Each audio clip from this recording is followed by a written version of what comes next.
Hello and welcome to this GSA webinar on private mobile networks looking at enterprise 5G. And during this event, we'll be sharing the latest GSA research from the private mobile networks group and also an end user case study from Deutsche Bahn.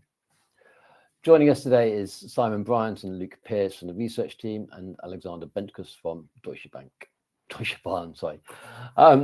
You can pose questions as we go through the event, so please use the questions bar on the right-hand side. We'll get to as many questions as we can during the event. Any we don't get to, we'll endeavour to answer at the end of the event. We will be sharing the recording of the webinar with you immediately after the event, along with links to the most recent reports.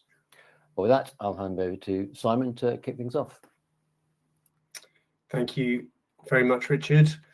Before we dive into the content, I hand over to Luke, who will take you through the market data, and then over to Alex on his great insights. I'm going to give you a bit of an introduction to Global Mobile Supply Association and the private network research that you'll be seeing some of in a moment.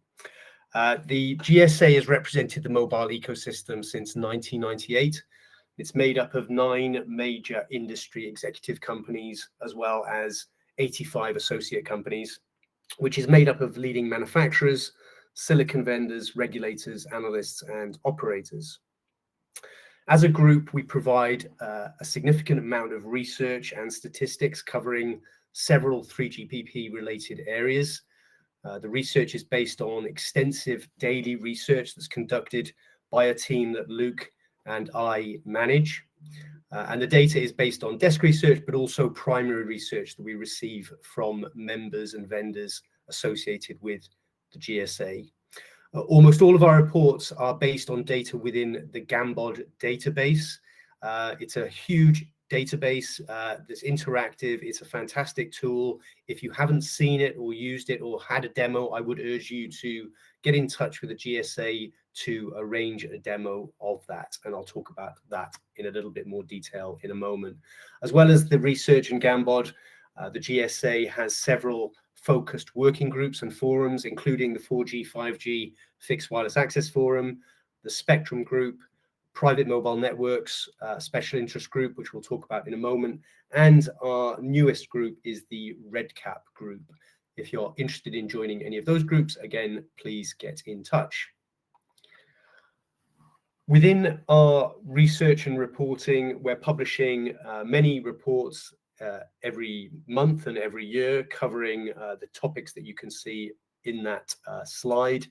And then within the Gambod database, we have more now than 9,000 assignments associated with spectrum and pricing of spectrum as well.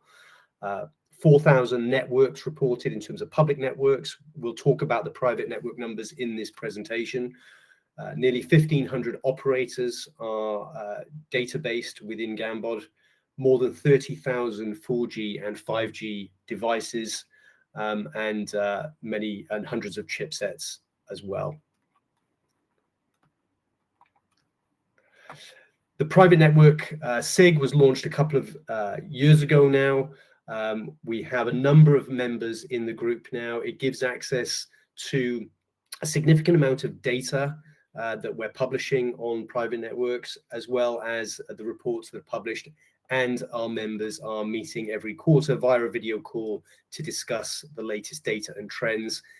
If you are a company that is associated with private networks and you're not part of the group at the moment, I would be glad to take you through some of the reasons why you might want to engage with this group moving forward. Quick introduction to the data that you're going to see from Luke in a moment. It is our latest private network report, which was published only last month. And the report is available on the website and to associates, and all the latest data up to the end of the second quarter of this year is published within the Gambod database. We've been tracking the market now since 2021, although we have references going back to 2013, I believe. So we have literally got data showing the adoption of private networks from almost the very beginning. The goal of this special interest group, when it was first launched, and it remains our goal today, is to represent the adoption of private mobile networks in its most accurate and most transparent form, because there was a concern that the private network adoption was vague, woolly, presented in lots of different ways. So the group that set this up, which is listed in those companies at the bottom of this slide, were really all about representing private networks accurately and transparently. And now I'm pleased to say that we have a fantastic group of relevant companies participating in this group every quarter and providing very valuable data. In terms of the data that you're looking at, this is often a question we'll get back, and we're always happy to answer questions about what we're representing. But what you are seeing will be all based on 3GPP technology. When we are representing, what we're representing is customers, not the number of their deployments or networks. So if a customer has 3 networks in a particular country, we're counting that as one customer. We're also looking at commercial contracts as opposed to POCs and trials. So we're looking at deployment or customers worth over 100,000 euros in terms of infrastructure cost. From last year, we also started tracking 50,000 to 100,000 examples as well, because we've seen that the market has moved to lower cost examples, but we're still really focusing on commercial deployments. We are within our database showing named and anonymized references. So you will see that more than 75% of the examples we've got in our database are confidential and not provided in many cases to any other source or any other tracking program globally. And in that sense, it's incredibly accurate among those references that we're tracking. On that note, I will hand over to Luke, who will share more detail. And I would urge you to include questions at the bottom for both Alex and Luke, and we'll put those questions to them at the end. Thanks very much. Thank you very much, Simon. So yeah, thanks for the introduction to the GSA and the Private Mobile Network SIG. So my name's Luke Pearson. I'm a member of the research team here with Simon at the GSA, and we're responsible for coordinating a number of the research projects the GSA undertakes, as well as populating the Gambod database. So what I'll do today, I'm going to walk you through some of the latest numbers on private mobile networks and highlight the changes from the last quarter and the last year. I'll spend a bit of time talking about that, and then I'll pass you over to Alex to hear a bit about rather than just kind of the market numbers and the traction, about some kind of real world use cases and deployment. So very keen to listen to Alex's presentation to get into that. So I'll keep it brief. So far we have data up to the end of the second quarter 2025.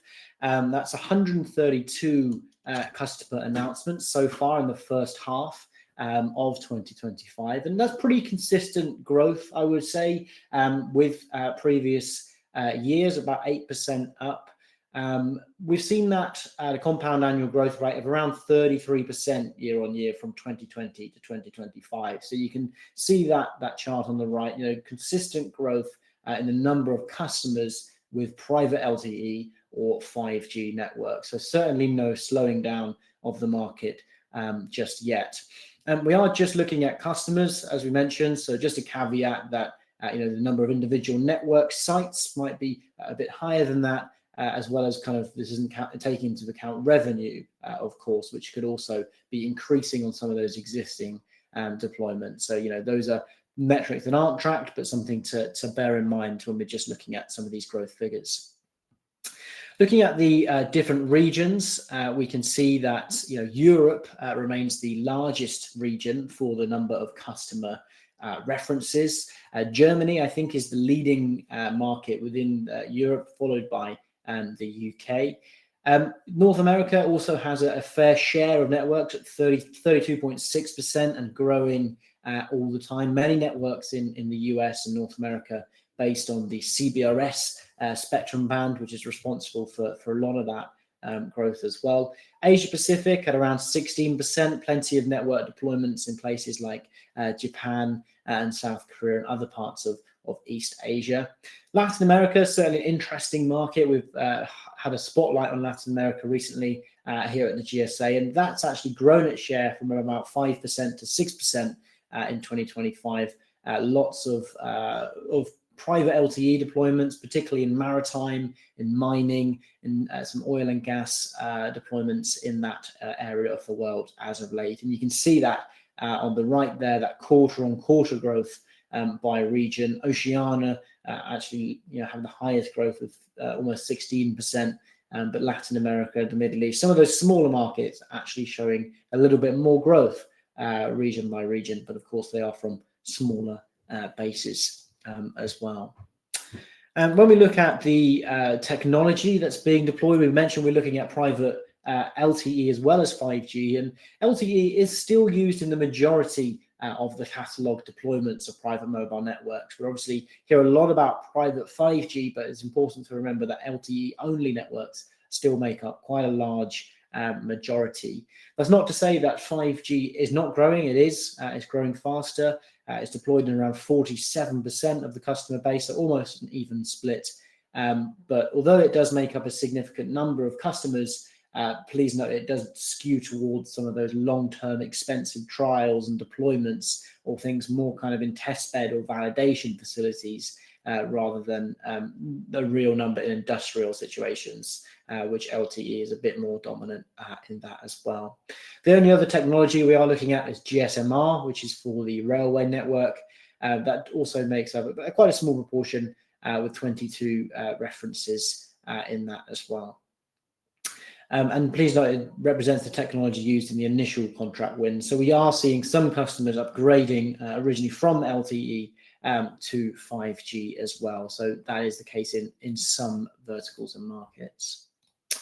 When we look at manufacturing, that is the leading sector, which is perhaps no surprise. That is the one that often gets touted with private 5G quite a lot. We have 352 different identified companies involved in known pilots or deployments in manufacturing.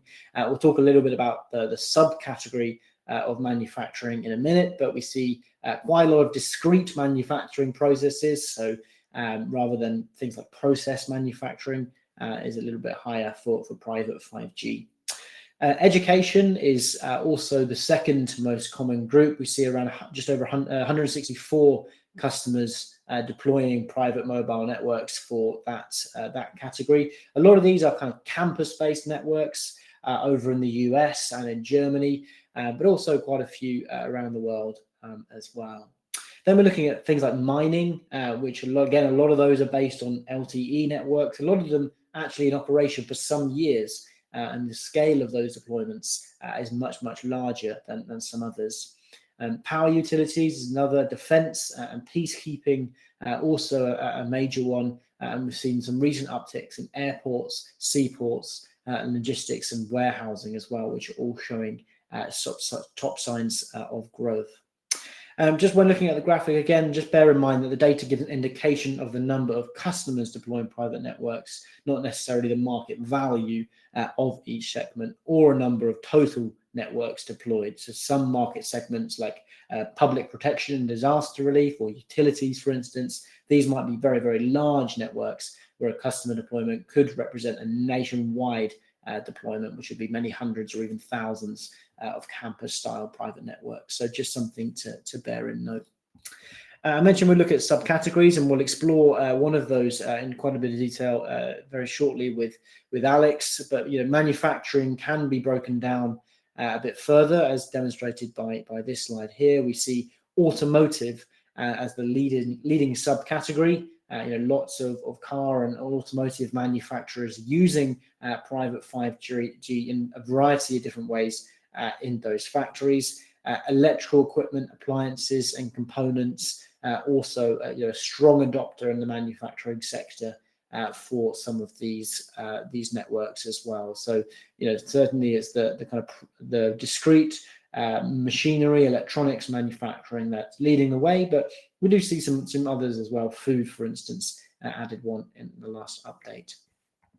So into the kind of key messages then. So coming just before we move on to Alex, those key takeaways. The market's kind of really continuing to grow strongly. No sign of slowing down. Year-on-year growth rate of 8%. The total reference number is just under 2,000 at 1846 across 80 different countries.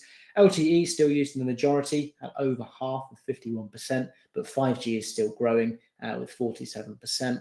Manufacturing, education, mining, lab testing, and defense, the top 5 sectors by customer references, with automotive and electrical manufacturing the most popular subcategories.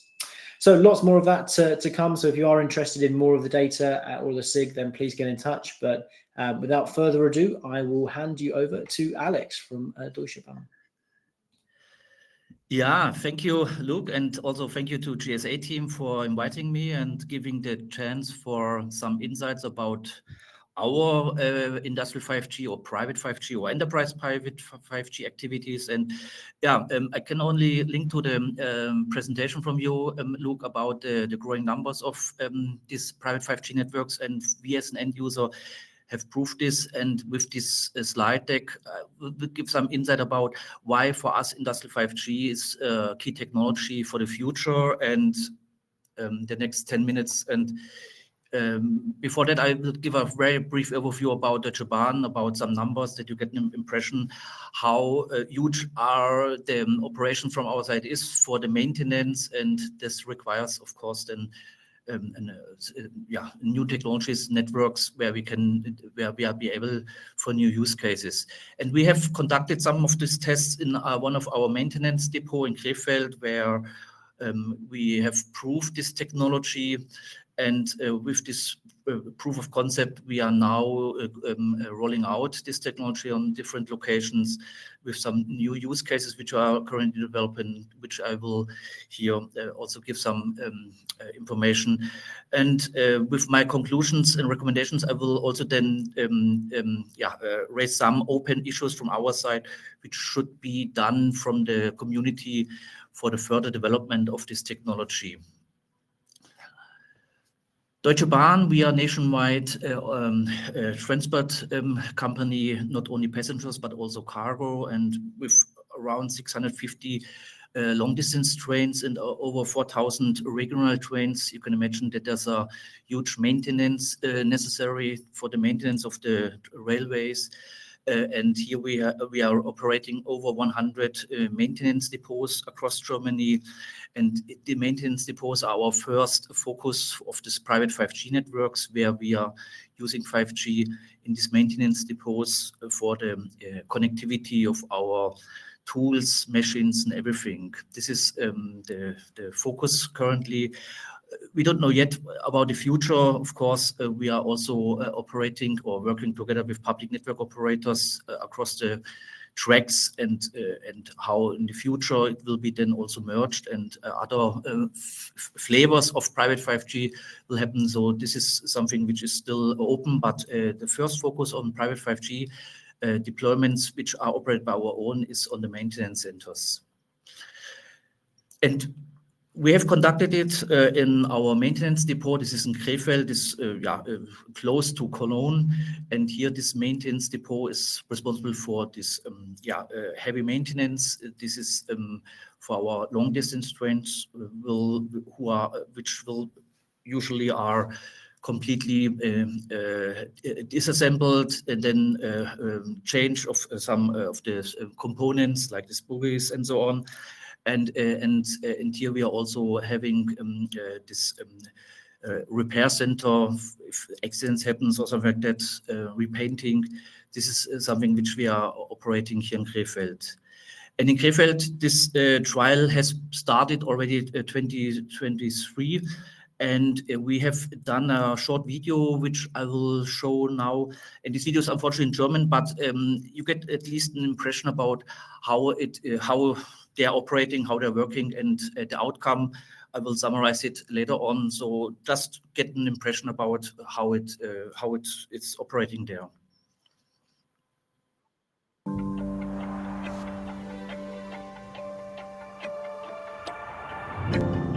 Mit der Verkehrswende wird die Anzahl der Züge auf der Schiene immer weiter zunehmen. Dafür brauchen wir mehr Instandhaltung. Angesichts des Fachkräftemangels eine große Herausforderung. Die Digitalisierung wird die Effizienz steigern. Dafür gibt es viele Anwendungen. Deren Grundlage ist industrielle Konnektivität mit hoher Verfügbarkeit. Und dafür haben wir eine Lösung, das sind 5G-Campusnetze. Und die haben wir in Krefeld pilotiert. Ein Campusnetz ist ein DB-eigenes Mobilfunknetz, das sich auf örtliche Begebenheiten wie hier ein Werk oder eine Zugbildungsanlage beschränkt. Und wir haben hier in Krefeld ein Campusnetz komplett am Standort realisiert. Wir haben das Kernetzelement mit den 5G-Funktionen und Diensten. Wir haben an der Stirnseite 6 5G-Radios installiert, die das eigentliche Funksignal erzeugen. Und an diesen Radios hängen dann wiederum 12 Antennen, die das Funksignal in der Halle verteilen. Die wesentlichen Erkenntnisse sind, dass wir nahtlos in die Züge, in die Gruben kommen mit unserem Campusnetz, dass wir damit die Digitalisierung auch da, wo die Kollegen arbeiten, erreichen. Für die Außenbereiche haben wir gesehen, wir kommen deutlich weiter, als wir uns das vorgestellt haben, was nochmal die Kosteneffizienz, insbesondere im Außenbereich, sehr gut adressiert und dass das Ganze hier doch relativ schnell umgesetzt werden konnte.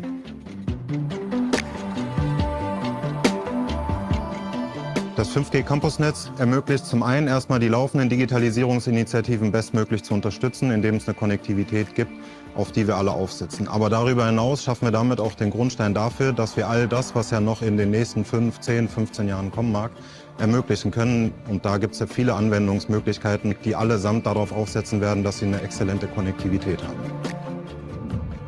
Wir haben einen sehr viel besseren Empfang in allen Bereichen. Das heißt, in den Gruben und in den Zügen, wo vorher ein schwieriger Bereich war, haben wir nun eben einen sehr guten Empfang und sind dort mit sehr hohen Geschwindigkeiten vertreten.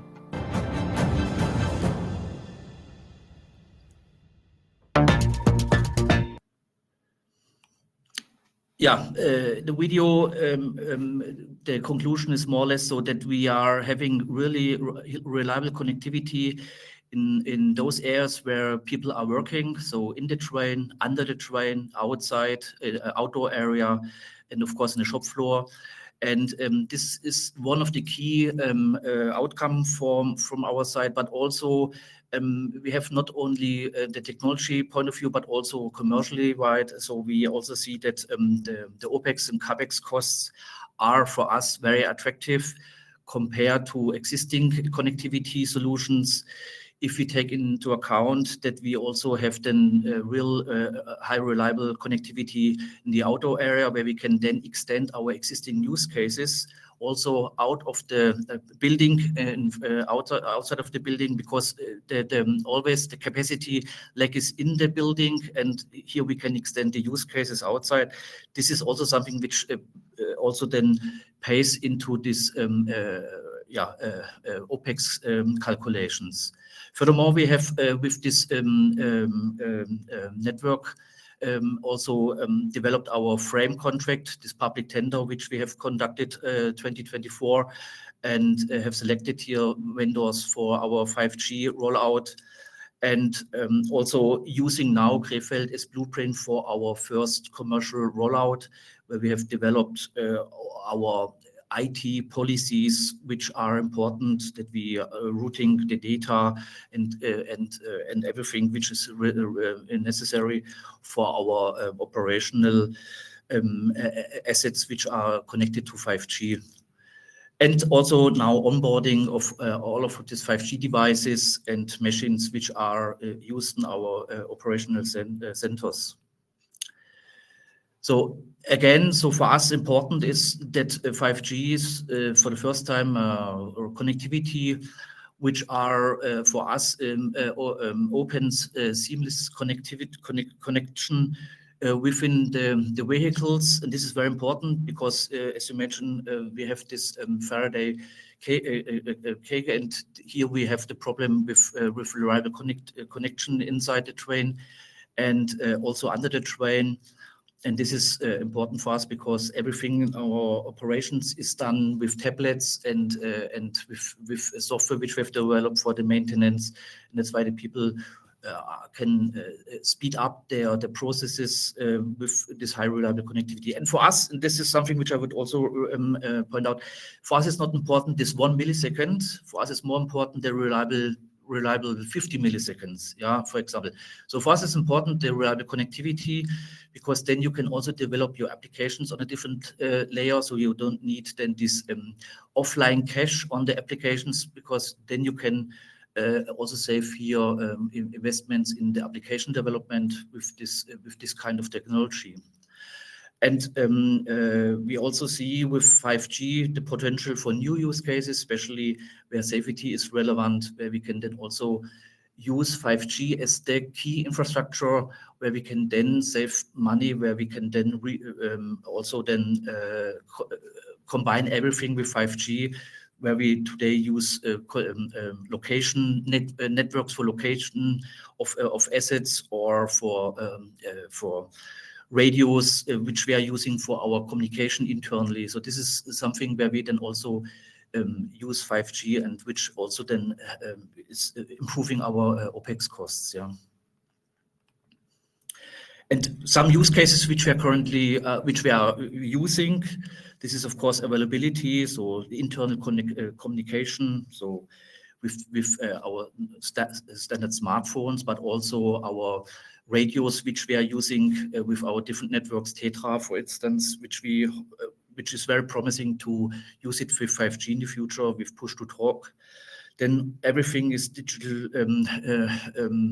The processes are fully digital with our tablets, where we have for every process our software, which are then is for the processes of the maintenance of the trains, and also software upgrades of the trains is conducted with dedicated laptops on dedicated servers with a dedicated secret link.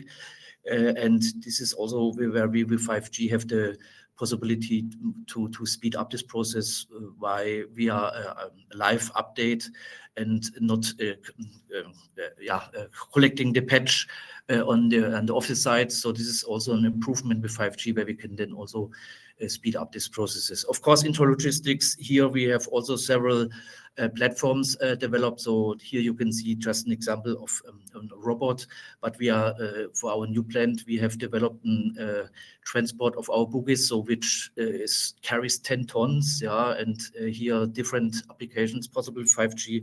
We're also thinking about outdoor scenarios with 5G. And of course, which is also very important for us, is machine and tools. Yeah, so we have a lot of screws where you have to documentate the force of these screws, and here with these tools and electronic tools, we can also speed it up and save time, and also don't need two persons who are working on screws. So one person is documenting, the other person is operating, and with these electronic tools you can then do it by one person, and with the controller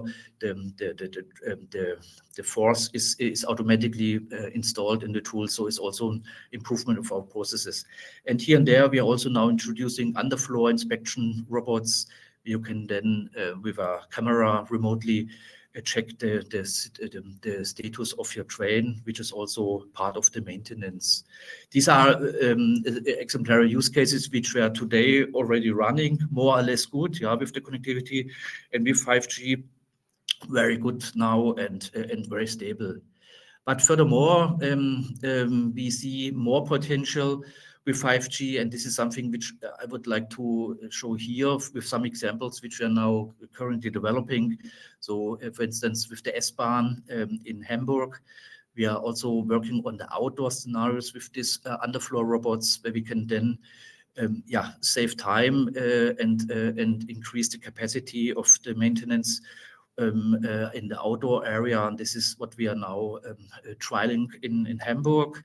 And here also different deployment scenario, where we are hosting by our own servers the core network, and just distributing the access network on different sites where this inspection will happen. Another scenario which we are now currently developing is in Munich with the S-Bahn, where we are starting this remote train driver scenario. So where the train driver is not picking up the train at the depot, but also entering the train like the passengers in the railway station, and the remote train driver is driving the train remotely to the first railway station, where the train driver then enters the train and takes over the control. Here we also save a lot of time, so the train driver don't need to walk to the depot, and these are long distances here and there. Yeah, and this is also something which we are trialing, and with 5G, with the private 5G network, where we have then this connectivity to the train with the cameras and so on. And in Krefeld, we are still continuing our onboarding, but also working on lean IT. So where we are asking ourselves, how can we reduce the components, IT components, ICT components, so with less IT, more use cases and more capabilities. And of course, we have our first real rollouts is in Bremen and in Cottbus. And in Cottbus, this is our new manufacturing site. You can see here new hall 1, new hall 2, where we are now developing a complete 5G network here in several steps. And first step is hall 2, and then the second step is then hall 1 once it is ready. So it will be ready end of 2026. And here we have our first commercial deployment of 5G. It's a huge site. Here it's just the radio planning. We have 12 outdoor cells, and then also indoor. We are planning around 40 antennas indoor. And at the end, we are talking about 75, 80 components. And if you compare it with Wi-Fi connectivity indoor, outdoor is almost impossible. Indoor, so we are having a reduction of around 1/3 of components are only needed with 5G compared to around 300 components where we have with Wi-Fi in comparison. And furthermore, we see with this network, we have then for the first time a high reliable outdoor connectivity, which is very promising for us for these new use cases.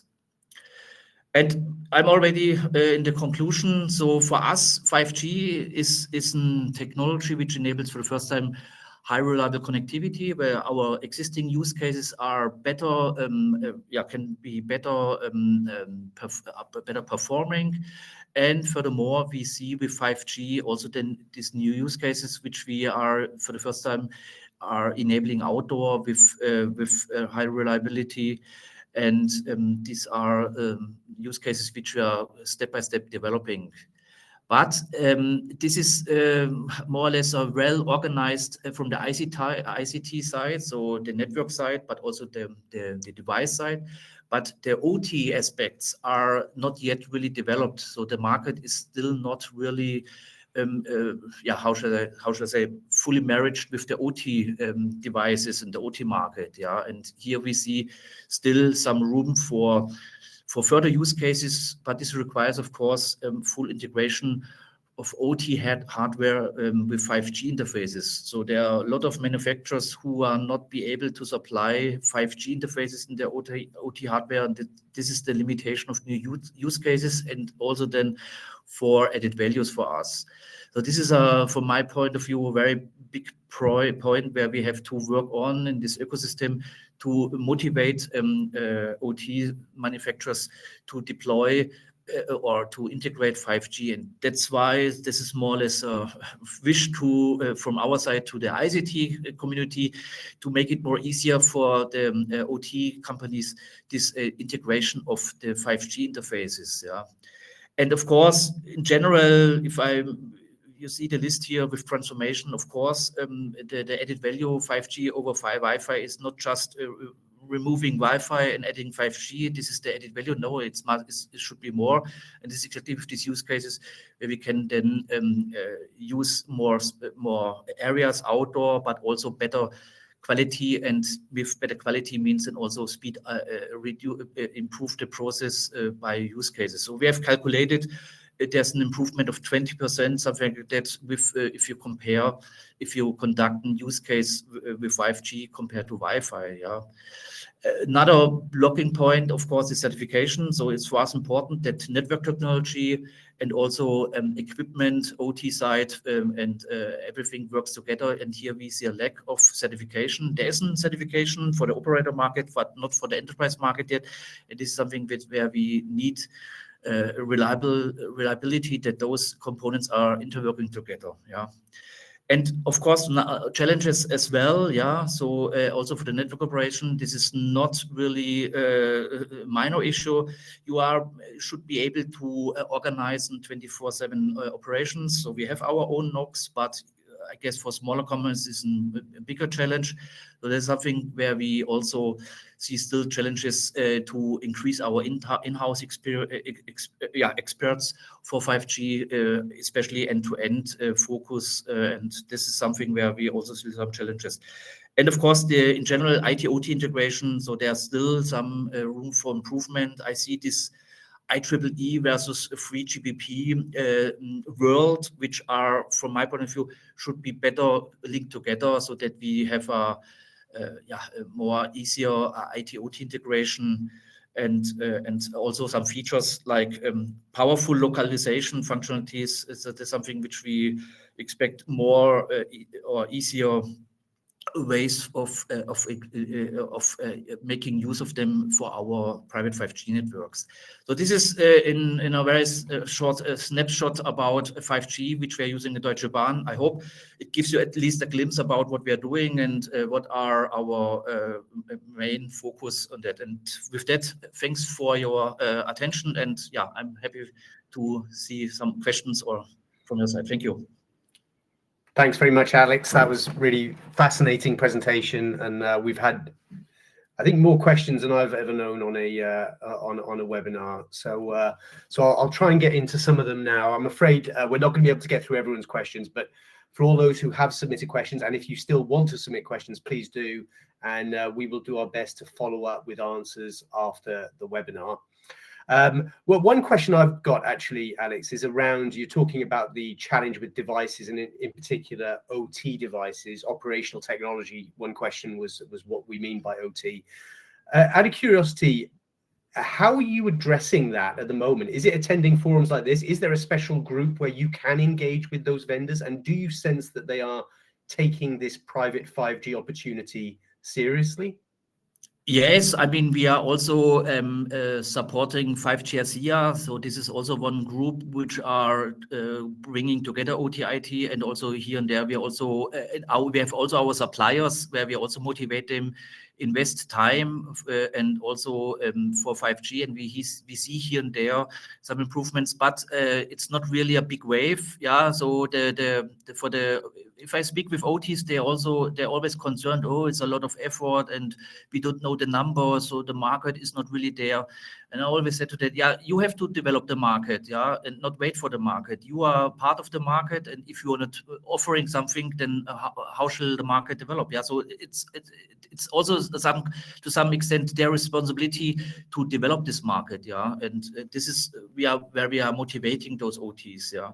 But as said, it should be also with guidelines, with something like that, how easy it is to integrate 5G modules like today Wi-Fi modules, yeah, into their tools. Yeah, and we often hear that it always feels very chicken and egg, doesn't it, with a lot of discussions. But okay, that's very helpful. There was also a few questions around spectrum and how challenging that is, or complicated that is from your perspective, or does that present any challenges? And there's one question around, for the COT-bus case, which spectrum band you used. I realize that's quite a specific question. Yeah. For the spectrum, this is a very well-organized thing. So we are using the industry bands in Germany, 3.7 to 3.8 gigahertz. So this is something where we have applied by our regulator this license at COT-bus, and it took 3 days to get this license. Yeah, so really very quick. So wow. This is not an issue. And very low cost. So this is really well organized from the regulator, this kind of support. Yeah, but what is not really well organized yet, this is the question about the numbering of 5G networks. Yeah, so from ITU, the numbering is 999, and then every vendor is counting up the numbers of the networks which they're selling to any customer. Yeah, so for instance, we have from our vendor the number 40, 999, 40. So this is where our IMSI numbers from the SIM cards are now. And this is the problem with certification and with integration with mobile phones, where we see problems. Yeah, so that's why we are now shifting all of our private 5G networks into our own MNC, which we have, and hoping to resolve these issues. So this is not organized yet. So we need here also some, the market, some better system. Yeah. Understood. Okay. Quite a couple of questions for Luke as well. Luke, are there any insights on how enterprise customers manage connectivity outside of their private networks? Do they need failover to another public profile? Yeah, we are seeing, I think, when we talk about private 5G in this context, we're often talking about campus style private mobile networks with dedicated infrastructure and a dedicated core. We are in some markets, particularly China, but also increasingly the US and some parts of Europe, seeing kind of more hybrid networks, so networks that are leveraging the public mobile network core and some of the public infrastructure, particularly for things like public protection and disaster relief or emergency service networks. So that is something we are seeing more of, and we expect to see it, a bit more crossover between private and public networks in a kind of hybrid setup. So that is an emerging model that we're seeing around the world, which of course includes the roaming aspect from private onto the public network as well. Okay, thank you. Alex, heading back to you, there's quite a few questions. You did touch on it, so maybe you've already answered this question, but there's been a few questions around how you've chosen private 5G compared to Wi-Fi in particular. I don't know, could you summarize that in how you'd summarize your choice of 5G or private 5G versus Wi-Fi? Yeah, I mean, Wi-Fi is also very good technology. I would not say that Wi-Fi is. We are still using Wi-Fi in our office areas and also still maintenance areas. But we see this big advantage with 5G, where we have reliable connectivity in every working areas. So in the train, under the train, shop floor, outdoor, and here we see this big advantages compared to Wi-Fi, and also the key functionality of this 3GPP technology is that you have this mobility, where you can have your connect. For instance, if you have a Teams call and you walk through the hall with Wi-Fi, here and there it has some problems. With 5G, you have a very stable connectivity. And also the problem is also with Wi-Fi that especially in outdoor areas, here you have the problem to reach coverage, and that's why, from our point of view, with 5G, this is the big advantage for us for our use cases. And cost-wise, of course, it's not really attractive for very small areas or maintenance centers. But for the most of our maintenance centers, which are having huge sites, it's a positive decision. Yeah. Okay, thank you. I'll maybe do one more question for Luke and one more question for Alex, and then we'll close up. And like I say, we'll try and answer questions as a follow-up to this webinar. There's a few questions, Luke, around geographic trends, how some of the data you spoke to differs across different regions in terms of the verticals. Any comments on that? Yeah, I mean, we obviously provided a snapshot of the data today, but a full report, a full member report comes with the Excel annex as well, so you can see every single reference and every single region and country that those are in, so you can do your own analysis or refer to the report for some of that kind of regional or country data. I mentioned the Germany is a leading market for for private 5G, particularly in Europe. Alex, I think, mentioned the ease of getting access to the spectrum and the licenses, which I think is a key contributor. That's also what we see in the US. I think I saw a question about CBRS as well. So those networks would be included within our data set as well. And we see, quite a large majority of private networks, particularly in the US, leveraging that CBRS band. And we know there's developments in that CBRS band moving to CBRS 2.0 to allow greater prioritization for industrial 5G. So we do have detail about spectrum bands and those that are allocated for enterprise use in the full report as well. And we do see those markets with dedicated spectrum as the markets which are generally leading in terms of development at the moment. Thanks very much, Luke. And last question for you, Alex. It was around 5G use cases relative to LTE. Were there any justifications for 5G that, from a technical standpoint, whether it be using features such as network slicing or prioritization is said here, I don't understand the technical, or 5QCI, again, I don't understand that. But were there any, from a technical standpoint, use cases that only could have been done with 5G compared with LTE in what you've done? Yeah, I mean, I said already. So for us, the millisecond is not critical so far. Yeah, so I guess most of the use cases which are now our existing use cases can be more or less done with LTE. Yes, that's right.